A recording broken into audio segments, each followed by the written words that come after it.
We do not allow regulators to work, and when there is a disaster, we turn around and blame them. But this is a line that I have seen on many social media pages, and I'm wondering what you think about that. I am speechless. Nonetheless, I have to speak with you. Actually, it's my job.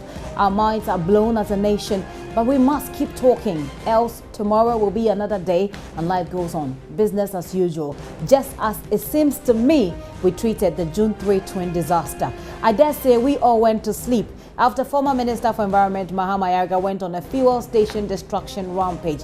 Really, what key policies did we develop, or rather enforce, to avoid such occurrences after we all did the hashtag never again? But more than 150 Ghanaians lost their lives painfully in that June 3 disaster of 2015. Here we are again with a familiar story. I look forward to a day when we really get tired of talk with little or no action. My name is Gifty Andoapia, and here on Editors Forum we strive for objective and intellectual conversations on issues of national interest. So what was actually meant to be a normal weekend after the early morning showers turned out to be a disaster-filled weekend. Ghanaians are once again having to count their losses following the double monster explosion, as it is being called, at the Madina atomic gas station, which has left 7 people dead so far and 132 injured. On June 3, 2015, like I said, we indicated never again. But shockingly, only 2 years, on October 8, 2017, it has happened again. In the last 3 years alone, we have experienced 8 separate mega explosions in the country, resulting in deaths and the loss of property. Ordinary Ghanaians have expressed their frustration on social media regarding the ineffectiveness and incompetence of regulators. They have added the NPA, the EPA, and they are calling for heads to roll. Really, how will that solve the problem? Those are the things I will be discussing here, looking at the very bigger picture. My guests for today are Fred Chidi. Fred Chidi is a senior in the field of journalism. He's been at this for a very long time. Fred, you're welcome. Thank you very much, Gifty. And very soon, Super Morning Show host Junction will be joining me. I'll also have some of our correspondents who have been on the ground and those who have been reporting on this issue speak to us about their own experiences, what they have felt, what they have seen, what they have reported. But beyond the explosion, we'll also bring you a few things that happened on Friday. The disaster, the downpour, we understand, killed some 6 people who happened to have drowned. We'll cross over to Kumasi to find out what happened on that as well. We'll try to touch, obviously, our major issue today is the disaster, but we'll try and touch base with other issues that have happened. This is Editors Forum.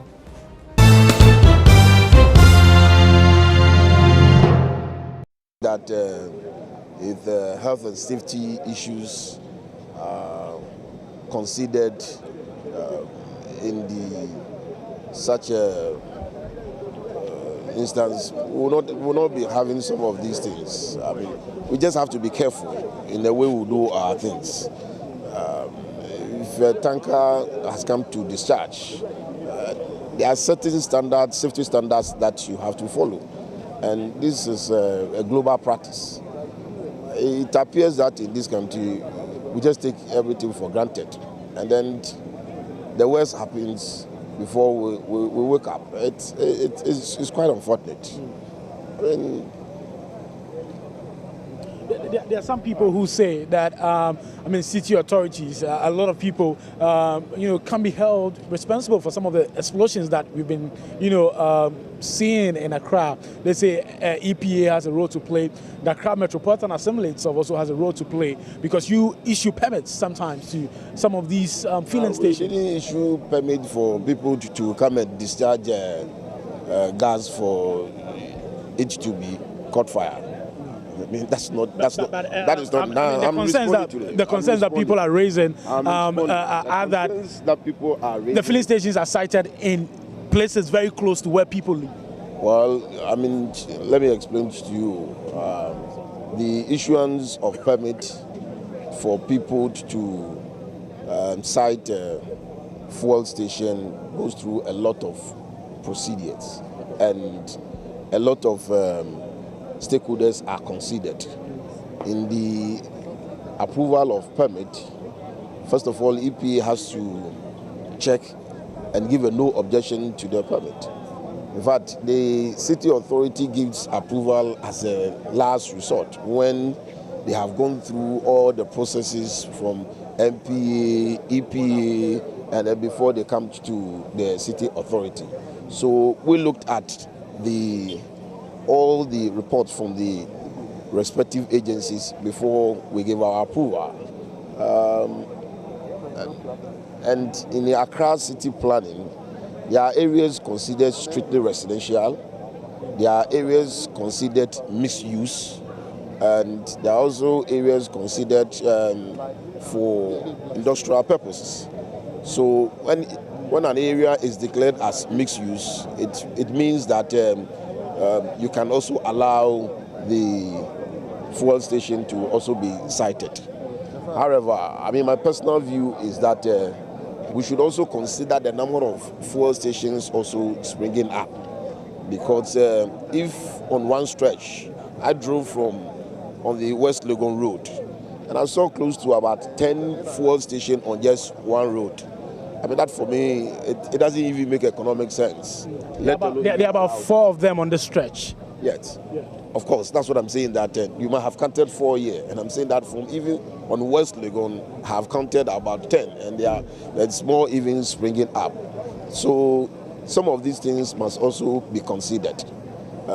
Secondly, the fire personnel, together with the police, have also thrown a caution that the general public, when such an incident occurs, should give way to the experts to also quench the fire or extinguish it. Their involvement in the extinguishing of the fire also creates a lot of problems. So we would like to also advise the citizenry that when an incident occurs, please step aside for the professionals to also do their work. I am told that a lot of the injuries that had come are not necessarily related to the fire, but activities outside this place, people were running helter-skelter, and that's what also caused a lot of injuries. We don't want anybody to get injured in the city. We want everybody healthy and strong to contribute its quota to the development of this country. We are waiting for a proper assessment to be done to ascertain the cause of the incident. But I spoke to your station earlier. I told them the little we know so far what happened, and we're waiting for the full proper assessment to be done. Now, you're in charge of disaster management in Ghana. Are you satisfied by the response of security agencies to this particular explosion? We'll commend the response. The response was fantastic, rapid response, and as a result, we got the fire under control, and we're happy with the response of the entire team here. But when are we going to stop this fast service approach to problems? A lot of people are raising issues about the siting of filling stations. National Security Minister is here. I'm happy the IGP himself is here. But you're in charge of disaster management. Prevention is better than cure. You don't want to wait for it to happen before you cure it. The Interior Minister is on his way here. This should tell you the importance we attach to this sort of disasters from happening. So we would find a solution to it. We'll find a way to prevent it from happening. We'll find a way to put in stringent rules to prevent people from being careless. Some people say that, this is the rhetoric. When it happens, we talk about it, we go to sleep, it happens again, then we still talk about taking action. Take my word for it. This time around, NADMO has been more proactive than it has ever been. And I'm saying take my word for it. You see a more aggressive mood of carrying out our operations in terms of these sort of filling stations and gas stations. We'll make sure we enforce whatever law is there to be enforced. We'll make sure it's done. Can you give us some timelines? Because the last time we had a major incident. It was in 2015. We had another incident in December. President Akufo-Addo had concerns about the siting of filling stations. You're saying, as a disaster management organization, you're going to do something about the situation. Clamp down on the siting. Clamp down on the rampant, siting of some of these filling stations. Can you give us some concrete things that you're going to do? I know it's too early, but you want to tell us, because we've had this many times. His Excellency the President is worried about the situation. That's why you can see his representatives or his appointees in their numbers, those who matter in government here. And I assure you we're going to take action with regards to this. I wouldn't box myself and give you timelines, but don't worry, you see it. When it's happening, I'll call you to come along with us. How soon is that going to happen? How soon is it going to happen? Very soon, very soon. Very soon. How soon is your soon? Very soon, very soon. It can be tomorrow. It can be tomorrow next. As I talk to you now, we are saddled with so much disaster on our hands. In Achuman-Ponua today, almost about 9 people lost their lives. The boat capsized in Achuman-Ponua. Our team is there. And other areas. We have some people also dying from the flood. So it looks like... It's unfortunate, but the disasters are happening all over. So we wouldn't want to rush in taking decisions as to what should be done and what should not be done. But the proper thing will be done to avert such disasters from happening. This is not natural disaster. This is man-made.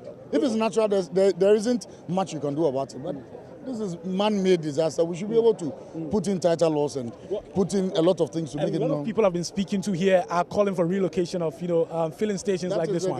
That is a Ghanaian feeling. When it happens, everybody will scream. That is a NADMO feeling as well, because they also say that that's the NADMO feeling as well. The problem is, when we start implementing, they'll say, put a human face to it. If we're able to jump beyond that human face element, and we are all ready to bite the bullet, we would make sure our country is safe for everybody. And that is our prayer. So I'll call on Ghanaians, let us take advantage of this unfortunate incident to join NADMO in implementing laws to make sure that we don't have those human face element. As I'm talking to you today, in Adenta, there's a waiting disaster there. A slum that has sprung up just along the river, a river bank, less than 5 meters from the river. When we intended to go and get the assembly to demolish, they told us human face. Until today, that slum is still sitting there. So if we will join forces and put out that human face element, and let's bite the bullet and make sure the right thing is done, Ghana will be better off. Well, some people say what is making it difficult for NADMO itself to function is the politicization of institutions like NADMO itself. I beg to differ. Ask my staff. Since we took over, we've made sure we've depoliticized the organization. All members of staff are civil servants. It's a call to duty for Mother Ghana. We won't bring politics into the job. Unless you, the staff, decide you want to play political, then we'll deal with you politically. But if not, it's a call to duty. We all work for Mother Ghana in the interest of Mother Ghana. And I believe that is what has brought us together. Today, this response is one of the fastest responses we've ever had as an organization in terms of fighting disasters. And I'm happy about it. Morale is high within the organization, and I think that is what we need as an organization. It shouldn't always be the case. You agree with me. You don't have to always wait for it to happen before you take action. That's a fire service approach. We are not. We are not. I was in the north with the team for over a month and a half in preparation towards the spillage of the Bagri Dam, prevention of floods within the 3 northern regions. We were there for over a month and a half. After we assessed and we realized for ourselves that really the disaster levels had dropped, we returned back to base in Accra. And we are planning similar exercises across the country. So we are not just sitting down, we are now thinking of more preventive than reactionary. Above all, they need to assure me that each filling station has enough front line, loaded enough to be able to keep fires under control until we come. So I'm happy you're asking the questions, but we need to together deal with them. These are things that have existed before, but let us see and make sure that it is not destructive and a threat to our lives and our development, in fact.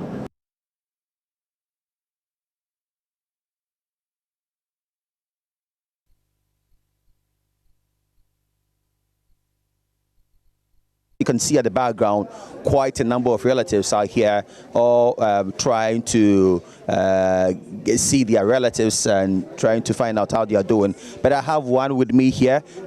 He's called Hafiz, and you said your sister is also here. What happened to her? Well, yesterday in the evening, I was home in Domi, and then I realized that there was a blast. So I came out of the house, and then I saw flames just around the atomic stretch. And because I know my sister is in UPS, I decided to give her a call. I called her several times. She didn't pick up. So I got a bit agitated, and I started driving towards the place. I got there. It took a longer period. I could see a lot of people running away. The place was just hectic. I mean, everybody was just running away. And before you set off, did you get opportunity to speak to your sister?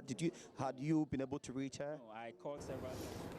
All right, so you've seen most of our coverage already. I mean, we've been on this since last night, and it's not been easy, of course. But But, you know, you are our primary focus. Our focus is to get you the information. And for those of you who have lost family, those of you who have lost friends, those of you who don't know where they are, they're basically unaccounted for. Like we said, drop us their pictures, those that you're looking for. Drop us their pictures on our Facebook platform. You can drop it on my personal platform as well, facebook.com/shouldbegifty and up here. And we will share it with the rest of the world in the hope that we'll find wherever they are. Let me bring to you some of the comments that we've had on Facebook. I also have in the studio with me Enes Kojomenu, who has been covering this situation this morning as well, who joined us. But you can also join him later on the Sunday edition on radio. But before he goes on radio, he's here to take us through his own emotions and thoughts and, you know, professional work having to do this morning. Let me go on Facebook and start with Manje Michael. He says, yesterday more than 1,000 people ran into Abokobi and its nearby areas for their lives. I can see children and women running for their lives while it is raining heavily at the same time. Mamiesi Teria says, I would have been one of them if not for his grace and mercy, because I was in a car heading to the scene, but I managed to escape. I give God praise for saving my life. Imano Kehine says, Accra guys are two villagers. Okay, how come this dangerous thing, workers are running for their lives and people have no idea about it, are rushing into too bad? Educate yourself. So I get what I think you're trying to say is that how come people are running, you have no idea why they're running, and you start running as well. I don't know if I got you right, but that doesn't make us villagers, does it? Anyway, Fafa Kobia Ahaji says, death knows no political colors. Past government have failed to tackle this evil problem and let the new government go ahead and close down all these useless gas filling stations. And that's one of the conversations that we'll be having. We saw what happened after June 3, 2015. The Minister of Environment then, Mahama Yariga, went all over the place, shutting down, actually breaking down people's properties. And there were lots of questions at the time. People thought it was a knee-jerk reaction. We'll find out about that and what my panel of course, Kojo Youngson, we're expecting to join us, and what he and Fechidi think about that. But let me take maybe 2-3 more comments, and then we can have a conversation. Fafa should be my, okay, I've already read Fafa. Bash Salifu says, we wait for disasters like these to happen when we talk about it then we talk about it in the media, and we don't do anything. After 1 week, the problem is forgotten and life goes on. It's a cultural thing. So this is something that I had in my intro as well. It's like life goes on. Edri Kobe Jr. says there are instruments for resuscitation in the ambulance and she has to be given first aid treatment. Probably she's responding to treatment at Vanessa Williams. I'm sure that this is something in relation to the picture or the video that we put up there. Kwabna Frimpong says, Fafa, so keep quiet for them to tackle it. The government will take measures and you, same NDC and Ghanaians will say he is spoiling people's job. And I find it very upsetting, really, personally, I must say this, find it really upsetting that you would want to do any sort of partisan politics in the manner in which some of us are doing on Facebook. I don't think it's proper, and you can have me fired for this, and I think what you're doing is really inappropriate. When people have lost their lives, the least you want to do is read partisan political lines and get unnecessarily sarcastic. Let's have a conversation. Let me start with you, Mr. Meno. Yeah. Thank you very much for joining us. Sure. You know, in 2015, we were just in the newsroom and it started raining. Someone would say, like joke, like joke. Yeah. The next thing we knew, we were getting reports, Yeah. and Atokwame Nadazi was then here. We were getting reports, and people were saying, this place is flooded, this place is flooded. We got alerts not to go home, so we stayed. We had no idea it was going to be a full-blown disaster. Absolutely. 2 years down the line, we seem to be talking about the same thing. And Elton was one of the people who actually walked on dead bodies that night. Let me start from you, and let me start from your emotional perspective. Well, for me, the incident is fresh on my mind because that happened just last year. I was there to cover that as well. And so that is so fresh on my mind. We were here yesterday.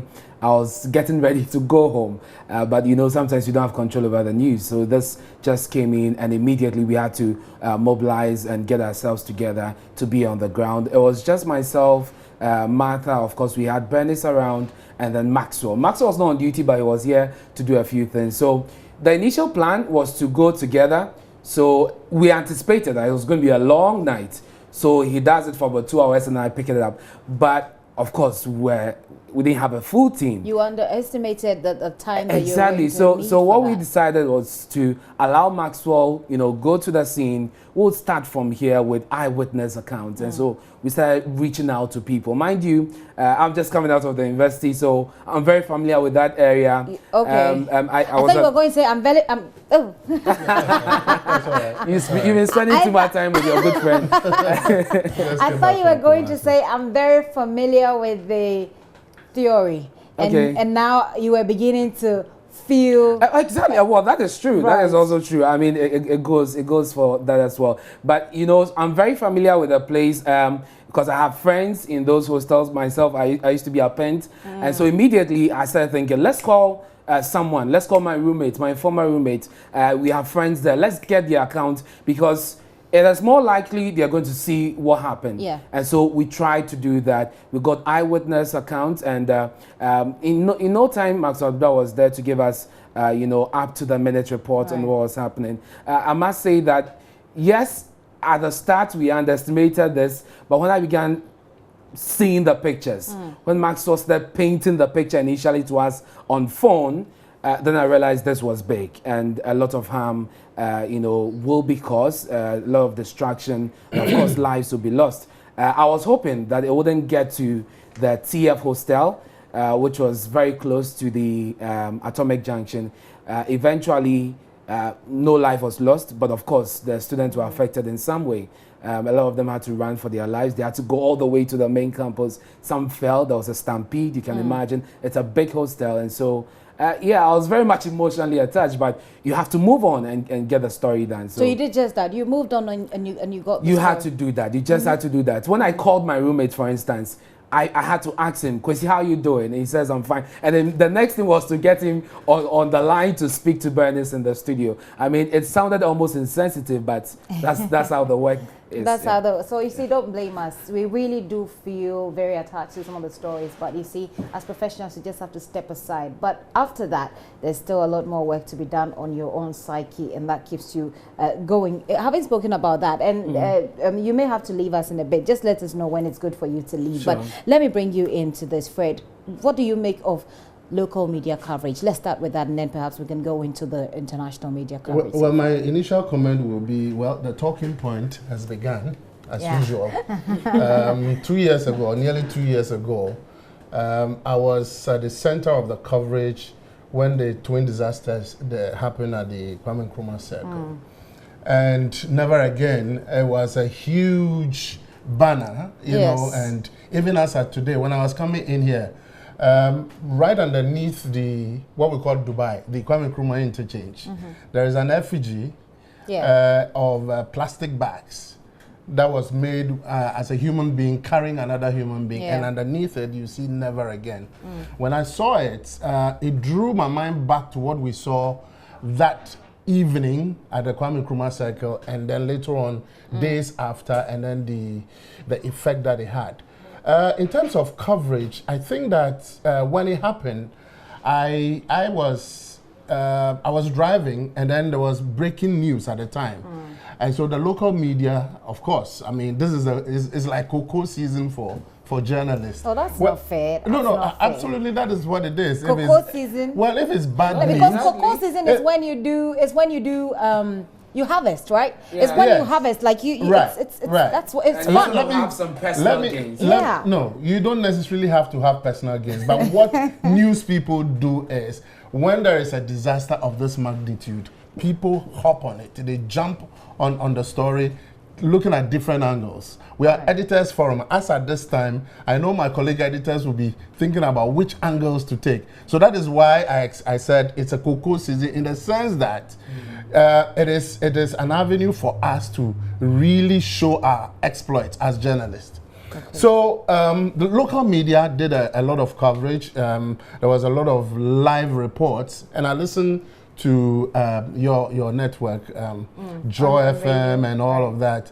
So I was flipping through the channels, and I do that a lot when I'm in a car, especially during news time. So a lot of media coverage, people were really actually giving different perspectives to it, and I saw a bit of exaggeration, especially with the local media, local language media. I heard reports of students being run over by vehicles. But what makes you think it's an exaggeration if students are being run over?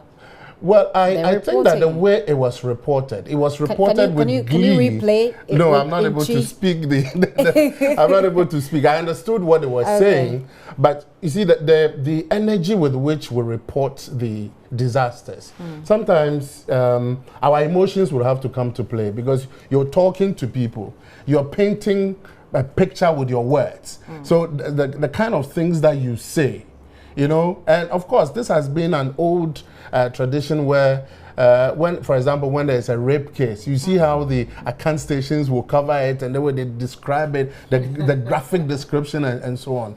So that is what was going on. And I understand that we need to paint the picture for people who were not there or who are not there to be able to have a mental picture of what is going on.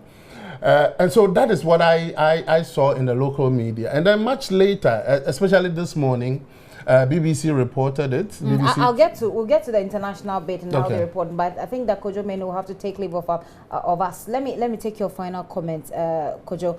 We're still reporting this. I don't know. You mentioned Teshi and the fact that you covered it. This was the Trade Fair Center. This was last year. Yeah, exactly, just last year. Yes, and you compare that and you compare June 3, 2015. At the time, you weren't in the newsroom then. You compare that, you compare what happened last year, and compare what's happening now. And I'm wondering what your thoughts are of what to expect in the media, for example. I mean, from a very personal perspective. Definitely, we've not seen the last of it. We are definitely going to report on fires. Unfortunately, that is what, I mean, this Ghana. And as we speak, in in the eastern region, I'm told, fire has raised down the dormitory.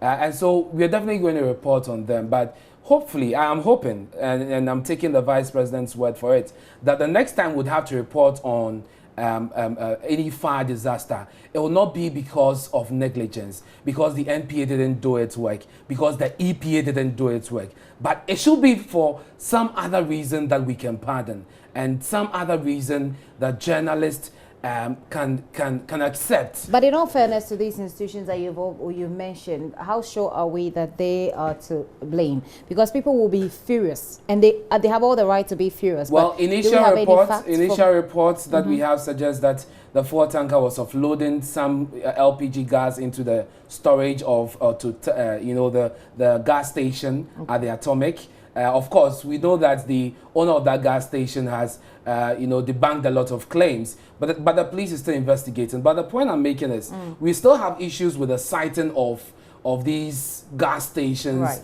fuel stations, and what have you. And in the coming weeks, we're going to have reports of, we're going to visit them because we've done them over and over again. The point I'm making is that the next time we'd have to report on fire, it shouldn't be because our state agencies have failed us.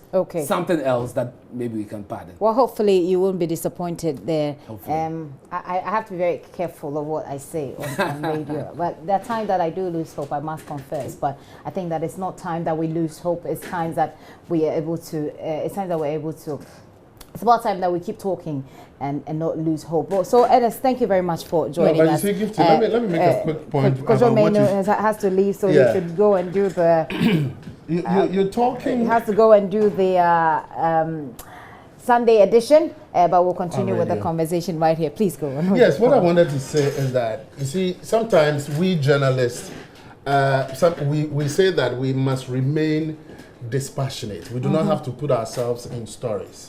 But you see, when you cover these kinds of stories for so long, and you realize that there is some level of inertia, some level of irresponsibility, you tend to get emotional about it. I was mentioning to you that 2 years ago at Kwame Nkrumah Circle, I was there, saw human beings dying, people were desperate looking for help, and so on. And then we said never again. So one would have thought that measures would have been put in place to ensure that incidents like that do not recur. But what do we see? Between that and now, between then, June 3rd and now, there have been, you mentioned in your preamble, 8 incidents, 8 separate fires. And what is even shocking to me is that it is the same rhetorics that we keep hearing. Yes. That the next time around we would ensure that these Yes. things don't happen. Yes, and so eventually you show just emotion. to buttress your point, Sure. you see, if you should Google gas explosion, for example, Google gas explosion, maybe Ghana or something, and you want information of that, you're going to see the news reports like Vice President Dr. Mahmoud Baumia, who's saying some things, and we'll bring you what he says much later. But he has spoken, the president has spoken, and they're basically saying or speaking about what they are going to do, what they intend to do about the situation. And these are pretty much what we do best. That's what I'm saying, that the talking shop has started, has opened. Everybody is saying something. Okay. And a typical politician will come and say, we regret this incident, we would ensure that next time we'll put measures in place. The measures should have been put in place long before now. You understand? So it is just so sad that at this point we are still talking about things like this. If you look at that general area, there are about 3 filling stations all in that same area. And in front of this particular filling station that got burnt yesterday, there's a suya seller. You know, I used to live in the neighborhood, so I know the geography of the area. There's a kebab seller there. There is a woman who does wache. Next to her is a kenke seller. Okay. You know, and then the whole place virtually has become a marketplace. You know, right in front of the 2 filling stations. There's a coconut guy also there, and I saw pictures. I was asking, where is my favorite coconut seller? Because anytime I'm passing, I stop by. But you saw the coconut, but you didn't see the coconut but I didn't seller. see the guy, and I'm just he praying ran that for his life, basically. I pray that he's okay. I hope so too. And then across the street, there's a trotro station. Also behind it, there's a chop bar. You know, and then next to it is another filling station. So it was something that is waiting to happen. Now, if you follow the story carefully, we hear that it was a gas tanker that was discharging. Now, when that gas tanker came in there, somebody noticed that there was a leakage. So apparently, the leakage started whilst it was en route to that location. So somebody who was supposed to have done his work at the loading point, you know, did not do his work, or maybe cut corners. Is that not indicative of the fact that we have gone really low when it comes to safety standards? We have. As a matter of fact, we have. But isn't it also so easy for us to say, yes, we have, without necessarily examining the real issues on the ground? Maybe, I mean, the regulatory bodies can do only so much. Yeah. But so when we say we have neglected so why do we have, safety should standards. we have a parallel regulatory body, or they should be given the capacity to be able to inspect all facilities and will do it at regular intervals? Let me give you an example. Right in front of my house in Ashoma, I noticed about 2 months ago that a gentleman had erected these Gao pumps where they dispense fuel in those receptacles. And I asked why he was doing that. He said, now that is the adjoining house, so it's somebody else's property. He says the landlord has given him the permission to do it. And I said, no, that's wrong. Because just about 200 meters away, there's a big filling station at the Junction, at Ashoma Estate. So it beats my imagination to think that somebody is doing this Gao thing. And the gentleman challenged me, and I called our own friend, our colleague, Yaro Kasambata. Yaro said, oh, senior, quickly I will organize people to come check. And I followed up, and as at now, as we speak, the guy is still doing brisk business there. And you know what they do? They have a certain clientele, mostly these Okada boys, and then people who will come for fuel for something. 1 gallon, 1 gallon, that kind of thing, for these dilapidated taxis and so on. And the guy is in business, and right in front of my residence. And I am just scared that something might happen. You know, so again, the regulator would have to be up and doing to ensure that they police these things. So if you say the situation on the ground, I don't know what else it should be on the ground. Whether we should set up another body to be doing that. Because it is possible, like someone was arguing that these fuel stations were sited in those places when they were remote, when there were no residential that's true. And houses or anything like that around those places. And so the moment you start building your house, then the issue becomes who gave you the permission to put your residency or to build your house close to that. So it's like the chicken and egg situation, sort of. So at what point do we create the balance? The balance would have to be within the institutions. For example, the town and country planning. Now, if you have earmarked a place, a location for a filling station, now the regulations are there on paper, that the residence or a place of abode should be about so and so length. Right. I mean, the distance from the filling station. So if the filling station was erected before, or before people started building around it, then we must ensure that maybe 100 meters away or 50 meters away, nobody should be able to build there. And we must enforce the rules. Enforcement is our problem. The rules are there all the time. Okay. I think I can confidently say that we had similar conversations, especially during June 3. Yeah. We're still having the same conversation. So there's someone who is the executive secretary of COPEC. COPEC is Chamber of Petroleum Consumers. Chamber of Petroleum Consumers. So he says, his name is Duncan Amwa. He says, my predictions for next few days on after the gas explosion. So I'm just going to run quickly through about how many points, about 8 points that he's put here. He says, 1, president or some high-powered government delegation will visit the site tomorrow, looking all morose and shocked. Yes. Big English will be spoken, threats will be issued, promises made, and plenty assurances given. I can reconcile that with a few of the stories. No, it started already. The vice president. Yeah, the vice president has been there. Yeah. Now I'm seeing something from the president has spoken. Former President John Mahama has spoken. In fact, a lot of people have spoken. So big English, big words are being spoken. Promises are being made. So that is prediction number 1 checked. Okay. Number 2. An interministerial committee will be set up to, quote, get to the bottom of this because never and never again must we as a people be subjected to such. And then he puts an eye roller, you know, an eye rolling emoji there at the end of it. It's like, yeah, right, sort of thing. Then the third one is fuel scapegoats. That is fuel/gas filling stations will be marked to be pulled down. Pulling down will begin, but outcry will make it come to a temporary looking halt. We saw this happen in 2015. 4, radio will be buzzing with Kebi Mamin Kebi. Everyone in panic mode will all of a sudden call in and complain about how the filling station down the street is a time bomb waiting for its turn to explode. Just like Fechidi here has done with his whole story. Yes. Number 5, he says a tape will emerge of a man of God warning the nation that if we remain black-skinned, the black stars will not win. There will be fire and rain all in one day. 6, as for social media, the Pasco King Kongs will reshare and waste our data on the pics and videos we have already seen today. And after attention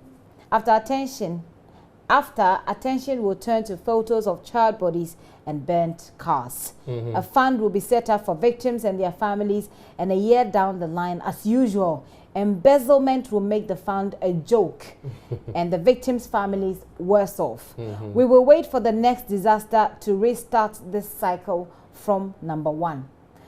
Ghana, my happy home, gas explosion, God save Ghana.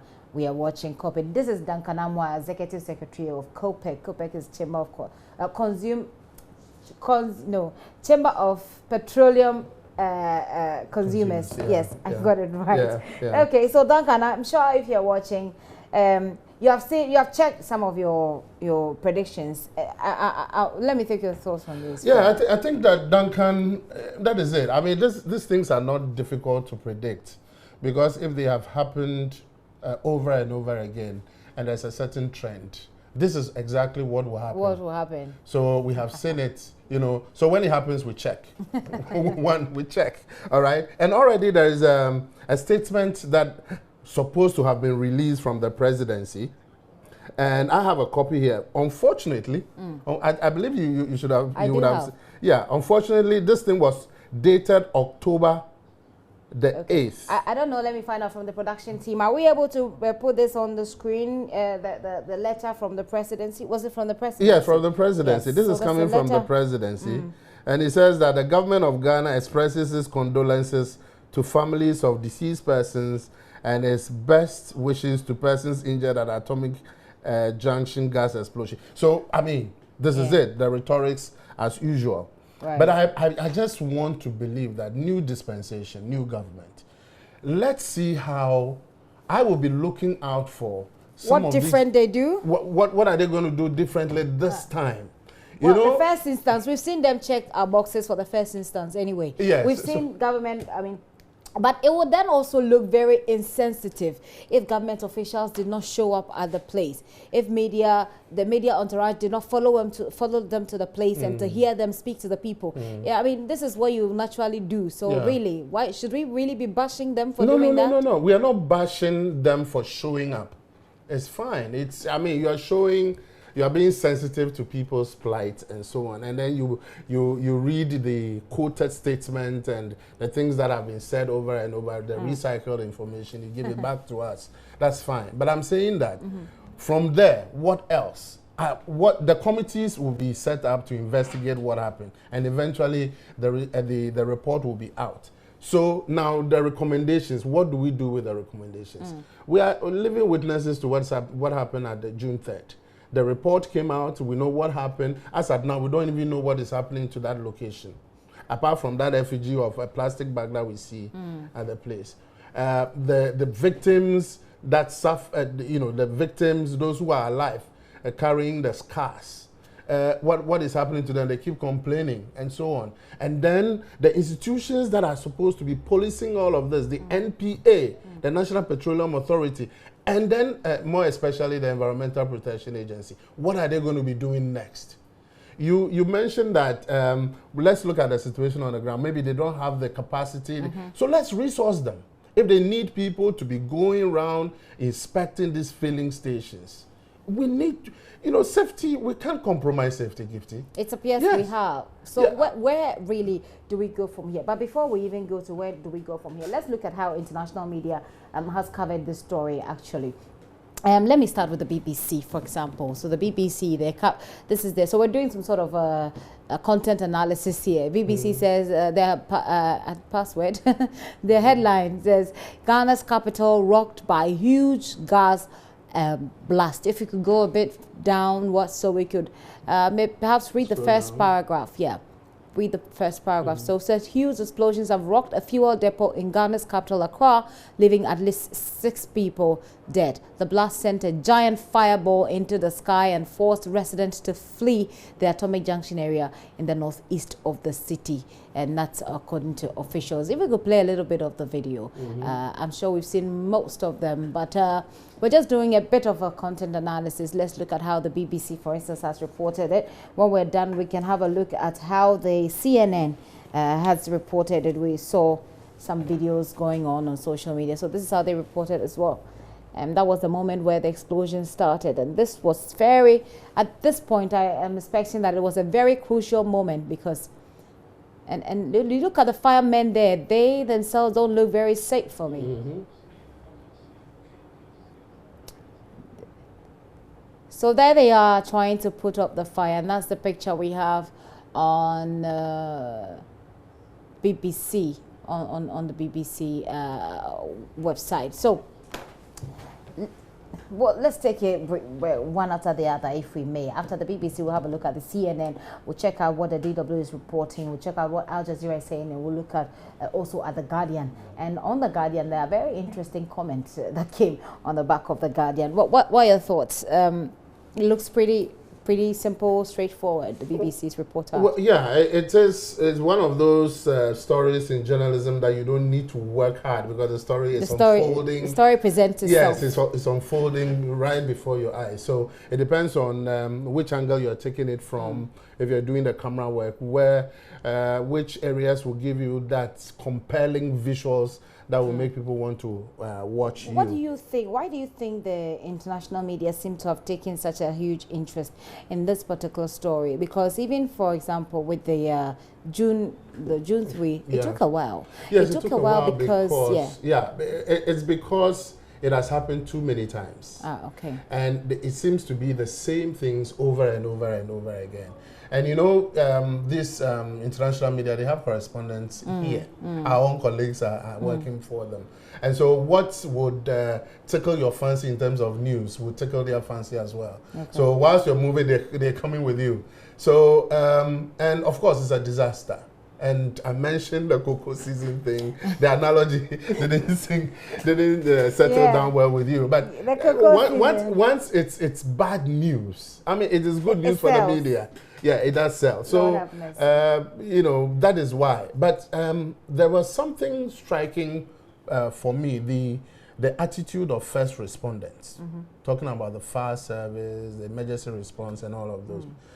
Elsewhere, you will see these people moving confidently, you know, to go fight this fire or to go and rescue people.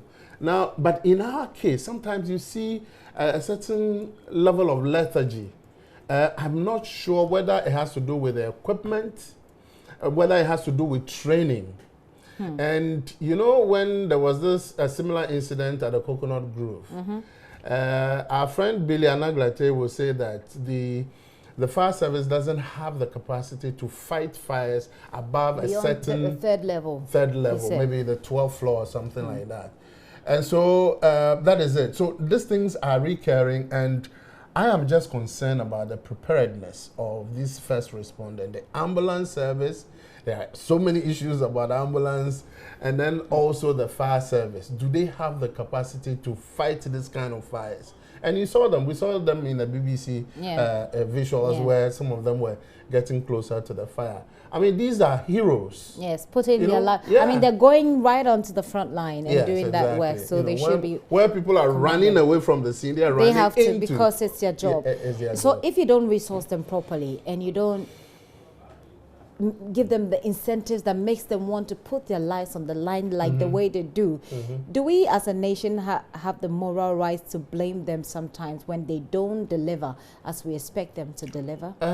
It's a yes and a no answer, because if you do not resource them, you don't recruit the right kinds of people with the passion for the job, then you haven't done well.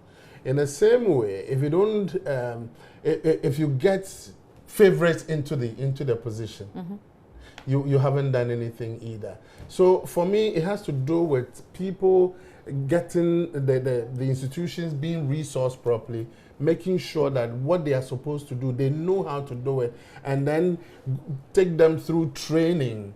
You know, sometimes you see, even with the police, Gifty, you see some police personnel on the streets, and you're like, hey, so this man, if some armed robber is coming, can he run and chase the armed robber? Sometimes he underestimates them, and they'll show you what in the they same can. way, when you look at some fire service personnel, you wonder if they have the capacity to pull those, heavy hoses to be able to fight the fire. Sometimes some people say that, well, maybe they expected it to be bigger because they waited for some time. And when I was doing my master's, one of the what I did for my thesis was how coverage of Africa in international media. Right. And I had to narrow it down to how British media or the UK media cover Africa based on the background of racism, colonialism, and stuff like that. So it makes it very interesting for me to discuss this particular topic in this context. There are thoughts that there's a school of thought that they're doing this because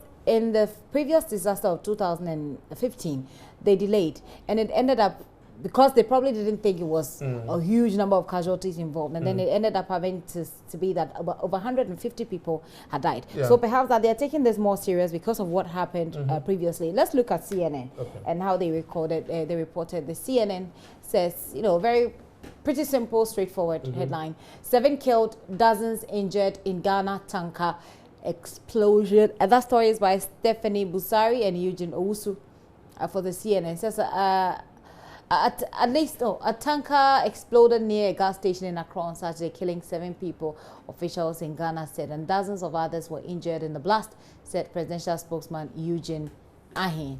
Okay, so that's pretty straightforward as well. Let's see if we can do Al Jazeera quickly. Al Jazeera, how did they report it? Al Jazeera's banner headline says, Ghana, gas depot blasts kill at least 7 in Accra. Frightened residents flee site as huge blast near busy intersection in northeast Accra caused casualties.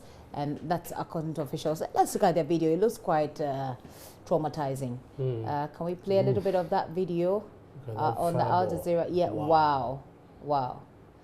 And you see, I must confess, like I did if any of you followed me on Facebook yesterday, that I'm really shielding myself from watching any of these videos because it puts so many questions on my mind. But this is terrible, absolutely terrible.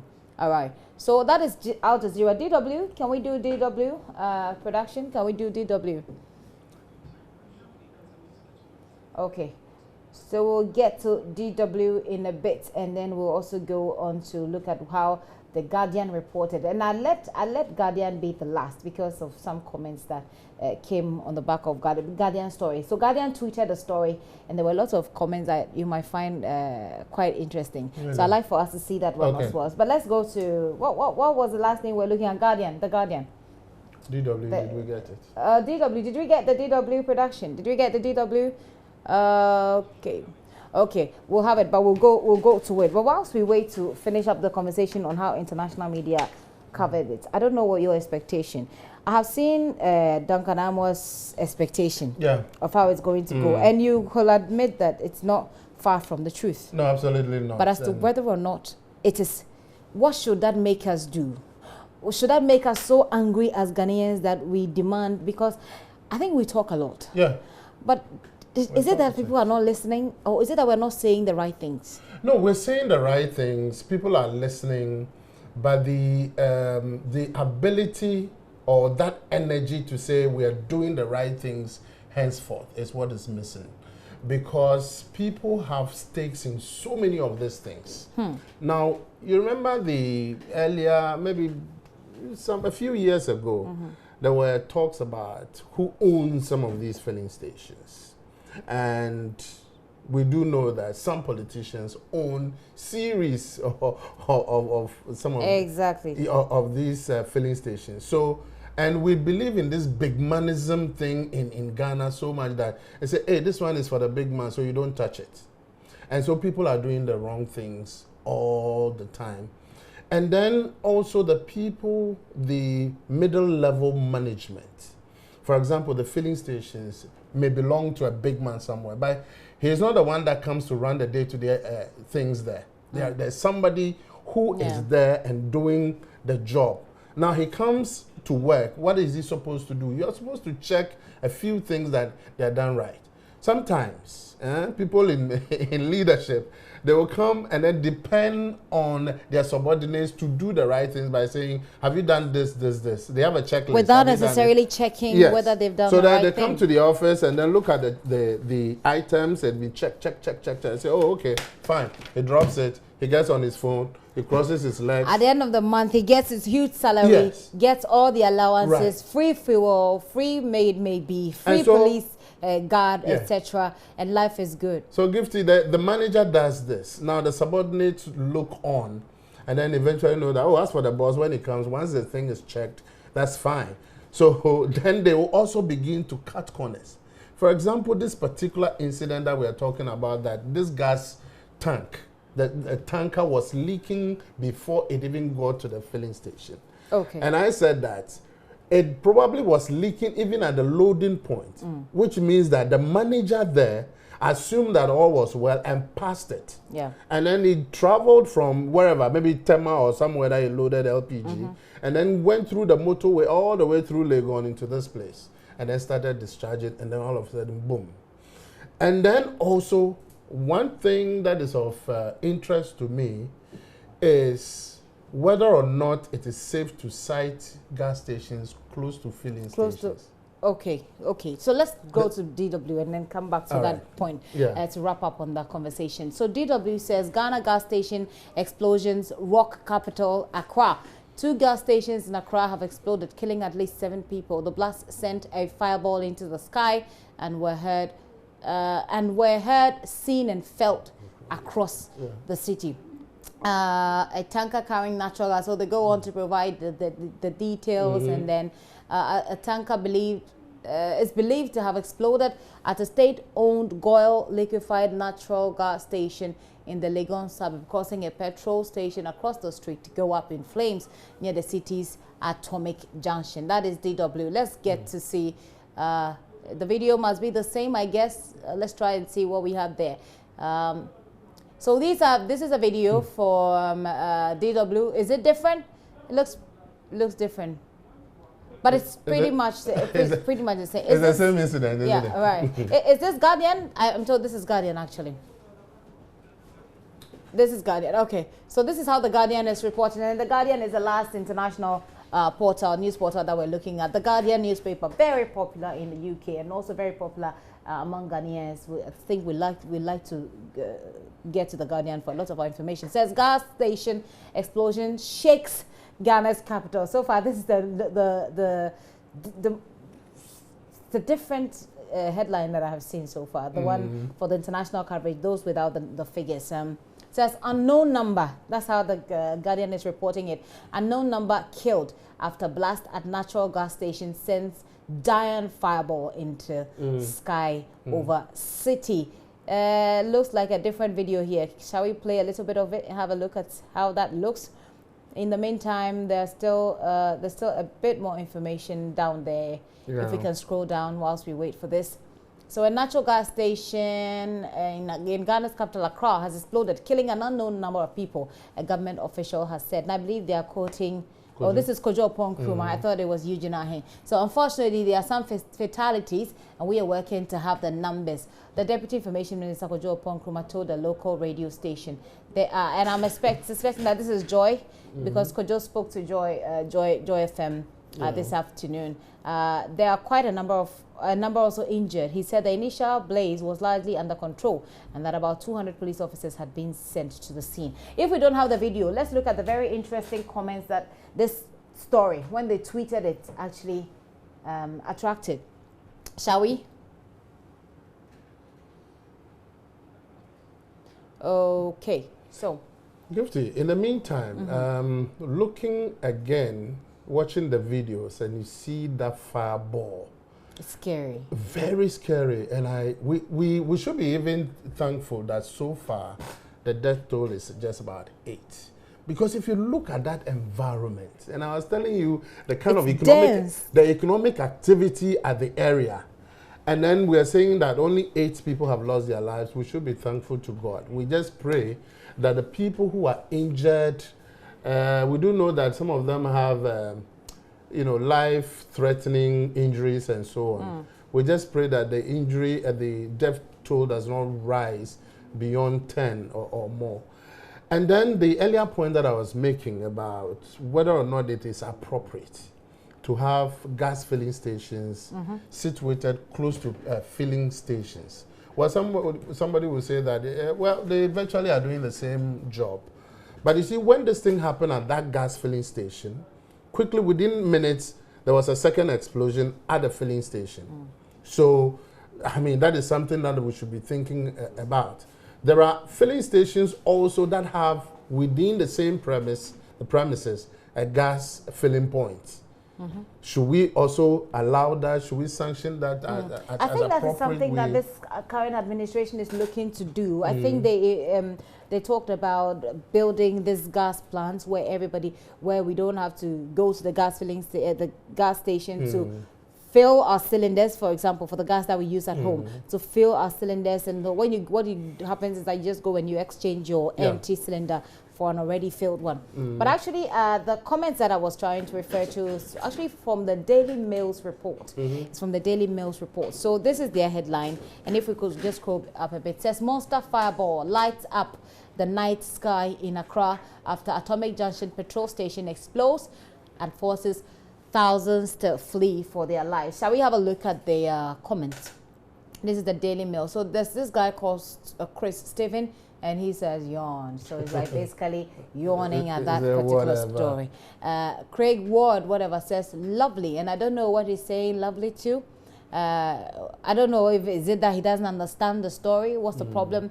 Diljit Kua or something says petrol station. I don't know exactly what he's saying. Jerry Cooper makes a very funny comment, not so funny I must say. He says, Islam done it? I don't know how, but I think that he's trying to link it to something that's happened in the US. I'm not really sure.